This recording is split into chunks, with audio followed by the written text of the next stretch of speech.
বিসমিল্লাহির রহমানির রহিম। সুপ্রিয় শিক্ষার্থীবৃন্দ, আসসালামু আলাইকুম।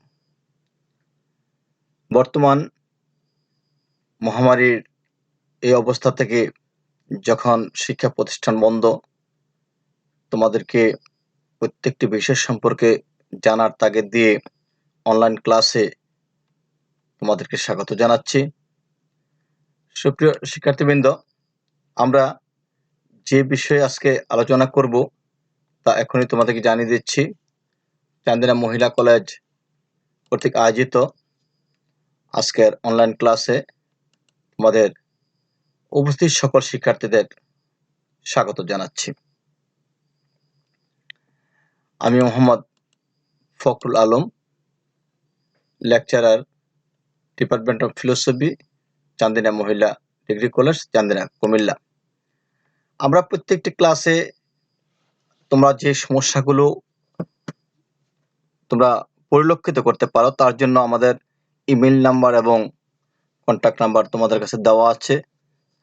আমরা আশা করব অন্যান্য বিষয়ের মতো অন্যান্য যে সমস্যাগুলো সমাধানের মতো এই ক্লাসও তোমরা আমাদের কাছ থেকে আমাদের এই সমস্যাগুলো তোমরা জেনে নেবে। শিক্ষার্থীবৃন্দ, আমরা আজকে নিচের যে কতগুলো ছবি তোমাদেরকে লক্ষ্য করার জন্য দিয়েছি। আমরা প্রথমে যে ছবিটি আসছে আমরা দেখতে পাচ্ছি যেখানে একটা ম্যান এবং তার পাশে আরো একটা ছবি আছে, তো সেই ছবিটি হচ্ছে একটি ওম্যানের।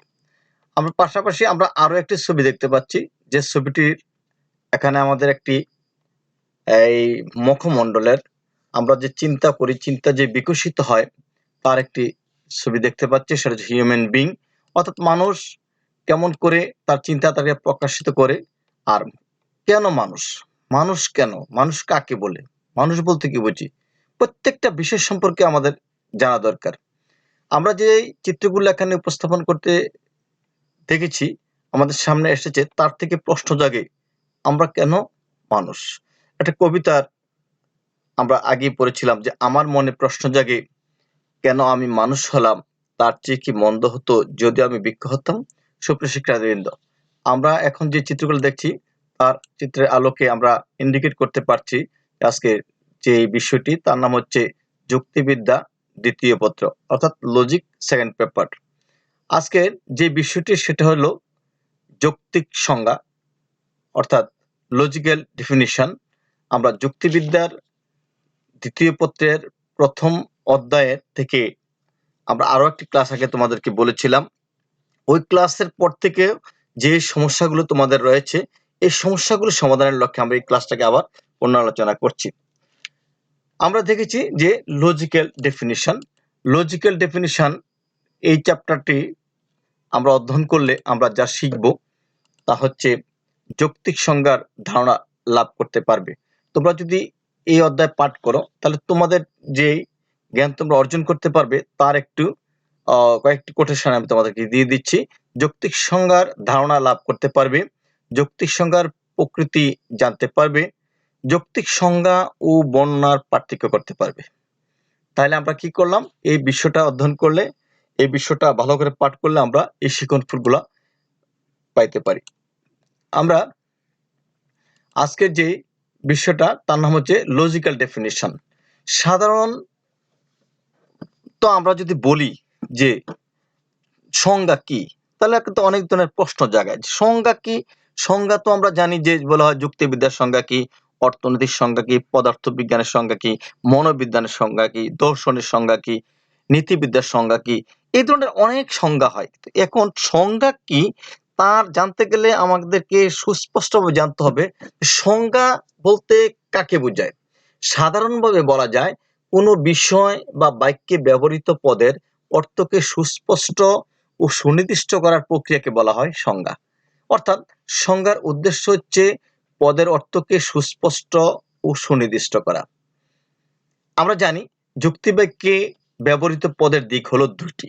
এটা আমরা প্রথম বর্ষে তোমাদেরকে বলেছিলাম যে পদের দিক দুইটি, একটি হলো ব্যক্তর্থ আর একটি হলো যাথার্থ।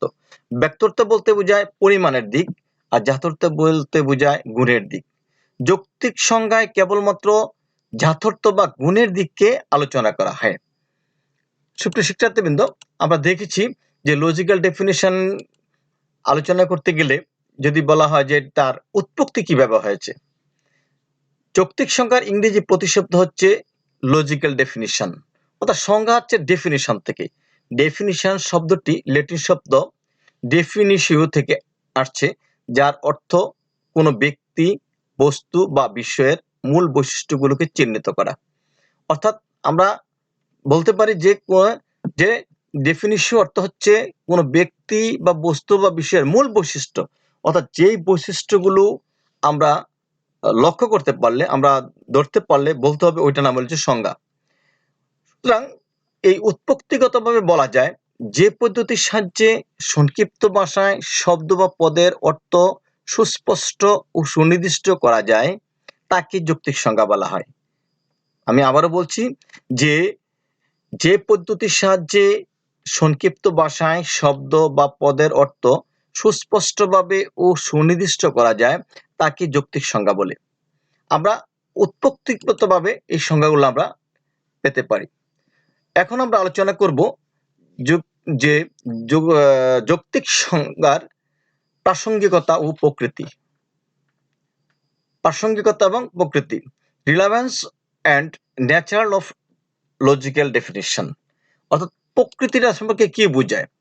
যৌক্তিক সংজ্ঞার প্রাসঙ্গিকতা ও প্রকৃতি আলোচনা করলে অনুমানের বিষয়কে সুস্পষ্টভাবে চিহ্নিত করা যায়। দৈনন্দিন ব্যবহারের ক্ষেত্রে অনেক সময় অনেক শব্দের অর্থ অস্পষ্টতা, দ্ব্যর্থকতা ভাষাকে জটিল ও দুর্বোধ্য করে তোলে, আর শব্দের অর্থ সুস্পষ্টতার মাধ্যমে ভাষার এই জটিলতা ও দুর্বোধ্যতা দূর করার ক্ষেত্রে সংজ্ঞার প্রয়োগ একান্ত প্রয়োজন।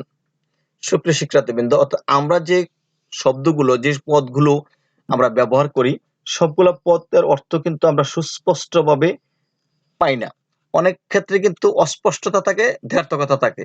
এতে করে কিন্তু যে একটা জটিলতার সৃষ্টি হয়, যে একটা সমস্যার সৃষ্টি হয়, এই সমস্যাটা দূর করার জন্য সংজ্ঞার প্রয়োগ কিন্তু একান্তভাবে প্রয়োজন।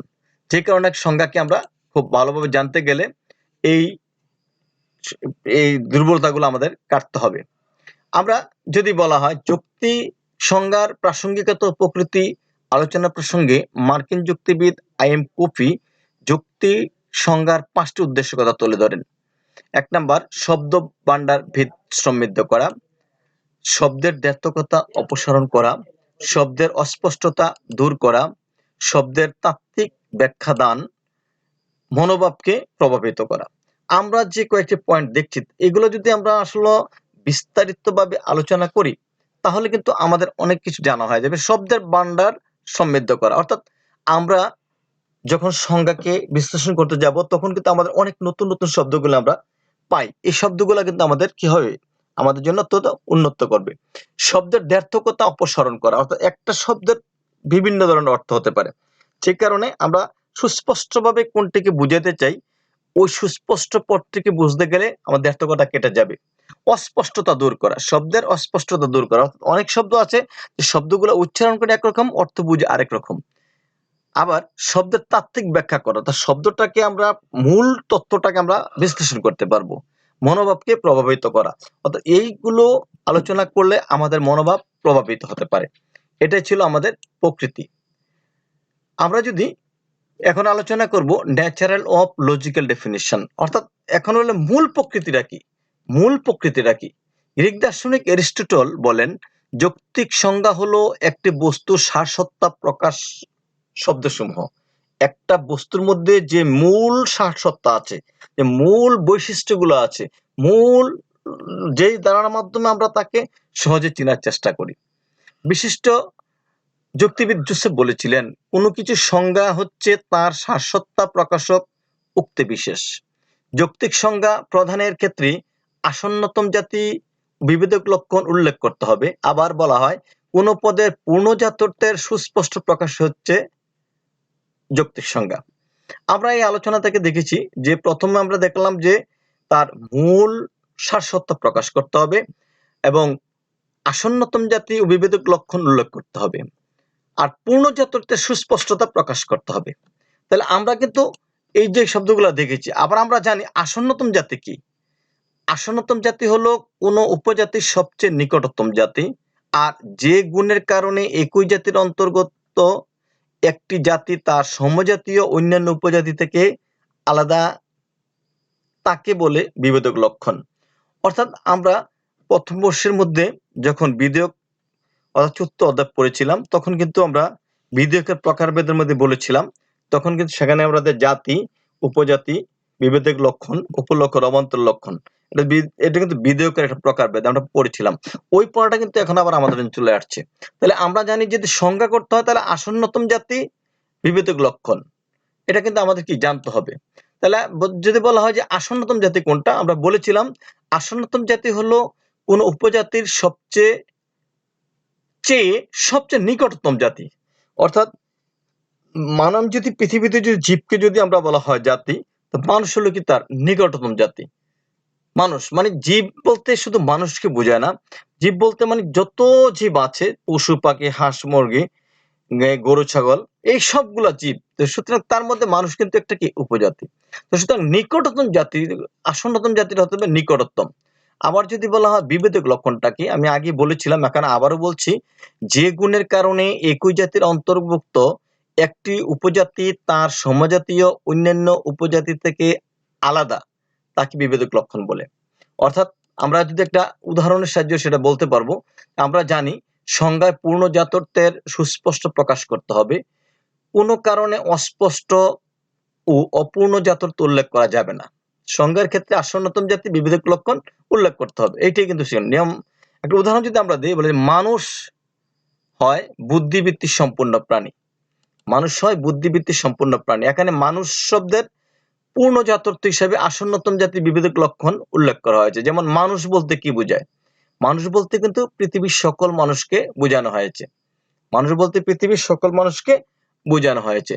আর মানুষ কিন্তু একমাত্র সৃষ্টির শ্রেষ্ঠ যে হয়েছে তার বুদ্ধিবৃত্তির জন্য।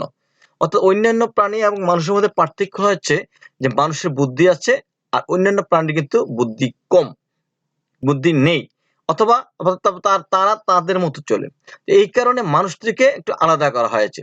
সুতরাং মানুষ পদের সংজ্ঞা, উপরোক্ত আলোচনা থেকে যৌক্তিক সংজ্ঞার প্রকৃতির নিম্নোক্তগুলো প্রকাশ করা যায়। আসলে আমরা যে এতক্ষণ পর্যন্ত যৌক্তিক সংজ্ঞার প্রকৃতি আলোচনা করলাম, তাহলে যে কথাগুলো আলোচনা করেছি এই কথাগুলো কিন্তু পয়েন্ট আকারে যদি আমরা করি, তাহলে বলতে পারি যে সংজ্ঞা পদের অর্থকে সুনির্দিষ্ট ও প্রাঞ্জল করে তোলে, যা আমাদের চিন্তাকে যথাযথ প্রকাশ করতে সাহায্য করে।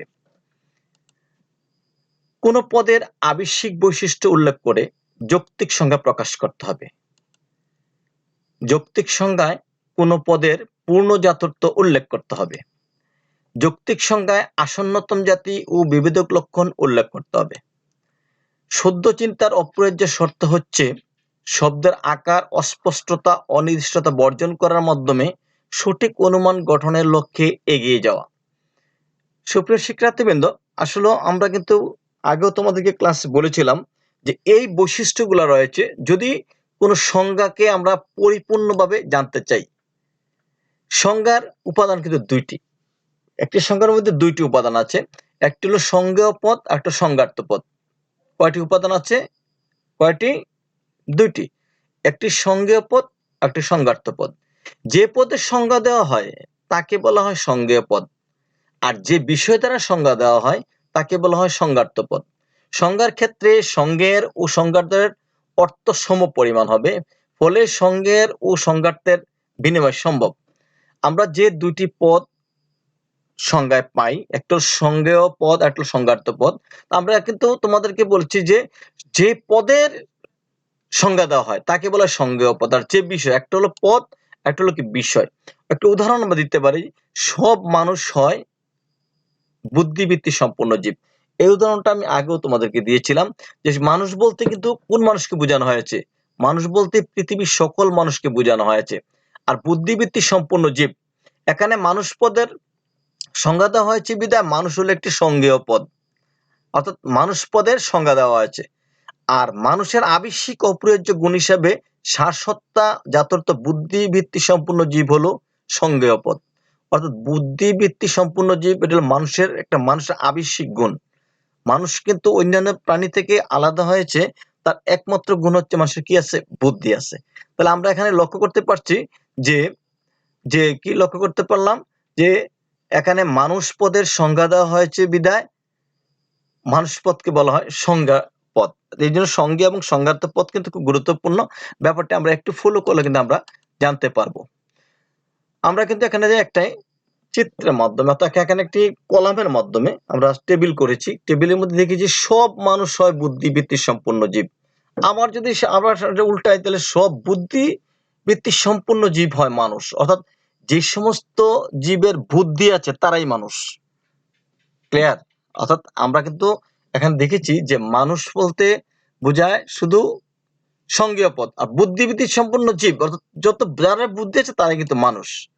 তাই উপরোক্ত আলোচনা থেকে আমরা বলতে পারি যৌক্তিক সংজ্ঞা যুক্তিবিদ্যার অত্যন্ত মৌলিক গুরুত্বপূর্ণ বিষয়। এর উদ্দেশ্য হলো পদের অর্থ স্পষ্ট এবং বোধগম্য করা। কেন? যে একটি পদের অর্থকে সুস্পষ্ট সুনির্দিষ্ট করাই কিন্তু হচ্ছে কি আমাদের যে যৌক্তিক সংজ্ঞার একমাত্র লক্ষ্য। আমরা যদি এখন আলোচনা করব যে সংজ্ঞা এবং বর্ণনা। আমরা কিন্তু অনেক ক্ষেত্রে অনেক সময় বলি যে সংজ্ঞা কি? সংজ্ঞা তো বলা যায় না। তবে যে অনেক সময় প্রশ্ন করতে পারে যে সংজ্ঞার সংজ্ঞা দাও। সংজ্ঞার সংজ্ঞা দাও। তো আমরা এতক্ষণ কিন্তু সংজ্ঞাকে বললাম। সংজ্ঞা থেকে আমরা কিন্তু জেনেছি যে সংজ্ঞা হচ্ছে যে বিষয়ের দ্বারা বিভেদক লক্ষণ এবং আসন্নতম জাতীয় বিভেদক লক্ষণ। এ দুটো কি করা সুস্পষ্টভাবে করা হয়। বর্ণনা কি? সংজ্ঞা হলো পদের অপরিহার্য অর্থ প্রকাশের মাধ্যম। অপরদিকে বর্ণনা হলো কোনো পদের উপলক্ষণ বা অবান্তর লক্ষণ বা যথার্থের অংশবিশেষের সাথে একত্রে উল্লেখ করার মাধ্যম। অর্থাৎ সংজ্ঞা থেকে একটু ব্যতিক্রম। সংজ্ঞাতে ছিল আসন্নতম জাতি ও বিভেদক লক্ষণ, আর বর্ণনার মধ্যে আছে উপলক্ষণ ও অবান্তর লক্ষণ। মানুষ পদের সংজ্ঞা হলো মানুষ হয় বুদ্ধিবৃত্তি সম্পন্ন জীব। মানুষ পদের বর্ণনা হচ্ছে মানুষ হয় শান্তিপ্রিয় জীব বা মানুষ হয় দ্বিপদী জীব। সুপ্রিয় শিক্ষার্থীবৃন্দ, তোমরা দেখলে এখানে একটু লক্ষ্য করো যেমনটার মধ্যে যে মানুষ পদের সংজ্ঞা বলতে যদি সংজ্ঞা বলতে হয় তাহলে বলতে হবে মানুষের বুদ্ধিবৃত্তি সম্পন্ন জীব, কারণ মানুষের একটা আবশ্যিক গুণ হলো বুদ্ধি। আর মানুষ যে শান্তিপ্রিয় এটা মানুষের হতে পারে, থাকতে পারে, আবার নাও থাকতে পারে। মানুষ হলো দ্বিপদী জীব, এটা কিন্তু সত্য। এটা কিন্তু আমাদের প্রত্যেক মানুষ কিন্তু দ্বিপদী জীব। এখন যদি বলা হয় যে উপলক্ষণটা কি, আমরা কিন্তু উপলক্ষণ আগে পড়েছি যে গুণ যথার্থ নয় কিন্তু যথার্থ থেকে অনিবার্যভাবে নিশ্চিত হয় তাকে উপলক্ষণ বলা হয়। যে গুণ যথার্থ নয় অর্থাৎ গুণ না তবে যথার্থ থেকে নিশ্চিত। এবং যদি বলা হয় যে অবান্তর লক্ষণটা কি, অবান্তর লক্ষণটা হচ্ছে উপলক্ষণের বিপরীত। যে গুণ যথার্থ নয় কিন্তু যথার্থ থেকে অনিবার্যভাবে নিশ্চিত হয় না তাকে বলা হয় অবান্তর লক্ষণ। অর্থাৎ দুইটার মধ্যে দুই রকম পার্থক্য। আমরা কিন্তু এতক্ষণ পর্যন্ত তোমাদের সামনে যে সংজ্ঞা এবং বর্ণনার আলোচনা করেছিলাম। তো সংজ্ঞা ও বর্ণনা আলোচনা করলে তাদের মধ্যে কতগুলো পার্থক্য পাওয়া যায়, তাদের মধ্যে কতগুলো পার্থক্য আমরা পরিলক্ষিত করতে পারি। সংজ্ঞা এবং বর্ণনার পার্থক্য আমরা একটি চার্ট করেছি, ওই চার্টটি তোমরা একটু ফলো করবে। ওই চার্টটি আলোচনা করলে কিন্তু তোমাদের অনেকগুলো ক্লাসে তোমরা অনেক কিছু জানতে পারবে। সংজ্ঞায় পরিপূর্ণ যথার্থের উল্লেখ করতে হয়, বর্ণনায় যথার্থ বহির্ভূত অন্যান্য গুণের উল্লেখ করতে হয়। অর্থাৎ বলা হয়েছে প্রথমটাতে যে যথার্থ হতে হবে পরিপূর্ণ, আর বর্ণনার মধ্যে যথার্থ বহির্ভূত, যথার্থ পরিপূর্ণ থাকতে পারে, আবার বহির্ভূত অনেকগুলা গুণ উল্লেখ করা যেতে পারে। অর্থাৎ কোন ক্রমে বোঝানোর জন্য বিভিন্ন গুণগুলা প্রকাশ করা। সংজ্ঞায় শুধু বিভেদক লক্ষণকে প্রকাশ করা হয়, বর্ণনায় উপলক্ষণ অবান্তর লক্ষণ উভয়ের প্রকাশ করা হয়। এটা আমরা আগে আমাদের এই ক্লাসের মধ্যে আগে আমরা বলেছিলাম। সংজ্ঞা একটি বিষয়কে সুস্পষ্ট নির্ভুলভাবে উপস্থাপন করে, বর্ণনায় একটি বিষয় সম্পর্কে সাধারণ ধারণা প্রদান করে। সংজ্ঞায় আলোচ্য বিষয় হচ্ছে পদ, আর বর্ণনার আলোচ্য বিষয় হচ্ছে বস্তু। একটু পার্থক্য আছে। সংজ্ঞায় ক্ষেত্রে সংজ্ঞেয় ও সংজ্ঞার্থের পরিমাণ সমান হবে, অর্থাৎ সংজ্ঞেয় পদটা এবং সংজ্ঞার্থ পদটা এটা কিন্তু সমান হবে। আর বর্ণনার ক্ষেত্রে বাধ্যবাধকতা নেই, অর্থাৎ বর্ণনা করতে গিয়ে বুঝাতে গিয়ে আমরা যতটুকু করতে পারি যে গুণগুলো আমরা আলোচনা করে তাকে আমরা সহজে জানতে পারি। সংজ্ঞা সর্বদা সুনির্দিষ্ট হয়, কিন্তু বর্ণনায় বিষয় ভিন্নরূপ হতে পারে। বর্ণনা বিষয়টা কি একটু ভিন্নরূপ হতে পারে। সুপ্রিয় শিক্ষার্থী, আমরা আরো দেখতে পাচ্ছি যে সংজ্ঞা হচ্ছে একটি সুনির্দিষ্ট প্রক্রিয়া, আর বর্ণনার কোনো নির্দিষ্ট প্রক্রিয়া নেই, অর্থাৎ বর্ণনার প্রক্রিয়াটা সুনির্দিষ্ট না। যথার্থ আছে এমন পদের সংজ্ঞা দেওয়া যায়, কিন্তু যথার্থক ও অযথার্থক সকল পদের বর্ণনা দেওয়া যায়, অর্থাৎ অযথার্থক পদের কিন্তু সংজ্ঞা দেওয়া যায় না, আর কিন্তু অযথার্থক পদের বর্ণনা দেওয়া যায়। সংজ্ঞা কেবলমাত্র শ্রেণীবাচক পদের ক্ষেত্রে প্রযোজ্য, বর্ণনা সব ধরনের বস্তুর ক্ষেত্রে প্রযোজ্য। সর্বশেষ আমি বলতে পারি সংজ্ঞা হচ্ছে বিজ্ঞানসম্মত প্রক্রিয়া, আর বর্ণনা হচ্ছে লৌকিক প্রক্রিয়া। বিজ্ঞানসম্মত প্রক্রিয়াটা হচ্ছে একটা সুনির্দিষ্ট বিষয় সম্পর্কে প্রক্রিয়া এবং একটি কতগুলো নিয়ন্ত্রণ ক্ষমতা আছে। আর লৌকিক প্রক্রিয়াটা হচ্ছে মানুষের কি তার ব্যক্তিগত, অর্থাৎ তার নিজেদের তৈরি করে, তবুও একটি বিষয়বস্তু বা ব্যক্তিকে বোঝার জন্য যেই বৈশিষ্ট্যগুলো আমরা আলোচনা করি, ওই বৈশিষ্ট্যগুলোকে আমরা যেন ভালোভাবে তুলে ধরতে পারি, তার জন্য কিন্তু জিনিসটাকে বলা হয় বর্ণনা। আমরা সংজ্ঞা এবং বর্ণনার মধ্যে আমরা এতক্ষণ পর্যন্ত আলোচনা করলাম।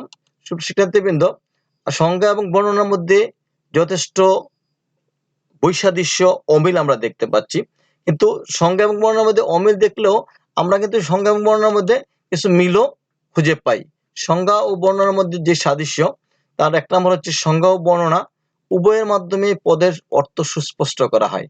অর্থাৎ সংজ্ঞা যেহেতু কোনো বিষয়কে সুস্পষ্ট করে, বর্ণনাও সুস্পষ্ট করে। আবার সংজ্ঞা ও বর্ণনার মাধ্যমে প্রকাশিত বক্তব্য মূল পদের চেয়ে অধিক স্পষ্ট এবং বোধগম্য হয়ে ওঠে। সংজ্ঞা ও বর্ণনার পদের গুণ ও বৈশিষ্ট্য সহজ কথায় উল্লেখ করা হয়। দৈনন্দিন জীবনে আমরা সংজ্ঞা ও বর্ণনা উভয় প্রক্রিয়াই ব্যবহার করে থাকি। আমরা কিন্তু দৈনন্দিন জীবনে সংজ্ঞা ব্যবহার করি, বর্ণনা ব্যবহার করি। এক এক সময় পরিবেশ অনুযায়ী, সময় অনুযায়ী আমরা কিন্তু এই প্রশ্নগুলোর উত্তর পাই। আমরা কিন্তু চেষ্টা করি সবসময় যে সংজ্ঞা বর্ণনাটা একটু পার্থক্য যদিও পাই, কিছু মিল আমরা কিন্তু দেখতে পাচ্ছি। কারণ সংজ্ঞারও যে উদ্দেশ্য, বর্ণনার সেই উদ্দেশ্য, তবে সংজ্ঞার উদ্দেশ্যটা হবে কিন্তু বৈজ্ঞানিক, অর্থাৎ সংজ্ঞার উদ্দেশ্যটা কতগুলো নিয়মতান্ত্রিক ব্যাপার আছে, ওইটা থেকে সংজ্ঞাটাকে সংজ্ঞান করা যায়। আর বর্ণনা তার কিছু কিছু যথার্থ, কিছু অযথার্থ, কিছু মূল বৈশিষ্ট্য, সাথে আরো কিছু বিবরণ, যে বিবরণগুলো আমরা বিভিন্নভাবে প্রকাশ করার মাধ্যমে বর্ণনা আমরা করে থাকি।